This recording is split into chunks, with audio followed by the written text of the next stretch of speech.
Assalamualaikum warahmatullahi wabarakatuh. Perkenalkan, nama saya Rike, NIM A1H120.030, kelas B. Di sini saya akan menjelaskan tentang materi pembelajaran teknologi dan informasi. Sebelumnya itu saya akan menjelaskan teknologi. Teknologi pendidikan merupakan suatu disiplin terapan, artinya ia berkembang karena adanya kebutuhan di lapangan, yaitu kebutuhan untuk belajar sehingga lebih efektif, lebih efisien, lebih banyak, lebih luas, lebih cepat, dan sebagainya. Untuk itu ada usaha produk yang sengaja dibuat dan ada juga yang ditemukan dengan dimanfaatkan. Teknologi pendidikan dapat dilihat dari 3 perspektif, yaitu sebagai suatu bidang keilmuan, sebagai suatu bidang garapan, dan sebagai suatu bidang profesi. Ketiga perspektif itu berlandasan pada falsafah atau yang sama, yaitu pembelajaran semua orang sesuai dengan potensi masing-masing dengan menggunakan berbagai macam sumber belajar, baik yang sudah maupun yang sengaja dibuat.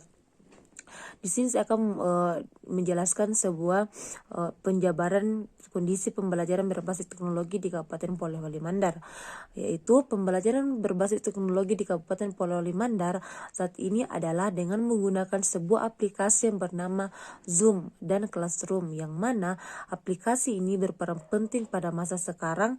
Contoh aplikasi Zoom yang mana aplikasi ini digunakan untuk proses belajar mengajar melalui aplikasi ini, sehingga siswa dan murid yang jauh dapat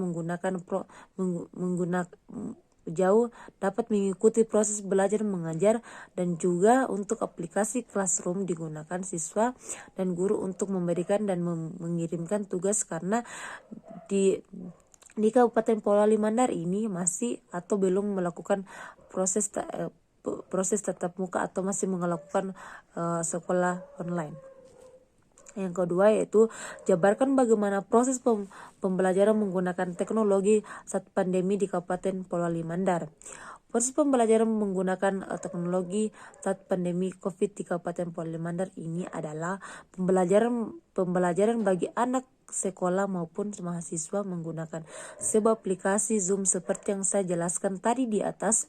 Aplikasi Zoom ini sangat membantu dalam pembelajaran dan mengajar meskipun saat ini COVID ini, sehingga siswa atau pelajar di Kabupaten Polewali Mandar ini tetap bisa melakukan persekolahan meskipun melalui jarak jauh. Dan juga Classroom yang saya sudah jelaskan tadi di atas, pada masa sekarang Classroom sangat membantu dalam proses pemberian tugas kepada siswa meskipun tanpa bertemu langsung, dan juga berguna bagi siswa untuk mengumpulkan tugas meskipun tanpa harus bertatap muka atau bertemu dengan gurunya. Yang ketiga itu, jika kalian nanti menjadi kepala sekolah, coba jelaskan rencana kalian dalam pengelolaan pendidikan berbasis teknologi. Jika nanti saya akan menjadi seorang kepala sekolah, saya akan menggunakan sebuah aplikasi yang dapat membantu guru dalam proses penilaian siswa. Dengan ini sangat membantu guru dalam proses penilaian. Dan juga saya akan merencanakan sebuah aplikasi atau jaringan yang dapat membantu siswa dalam proses belajar mengajar, sehingga dalam proses belajar mengajar ini tidak dibatasi oleh waktu, tempat, dan jaringan, atau sehingga siswa dengan mudah melakukan proses pembelajarannya. Oke, sekian dari pemaparan materi teknologi informasi. Kurang lebihnya mohon dimaafkan. Saya ucapkan wassalamualaikum warahmatullahi wabarakatuh.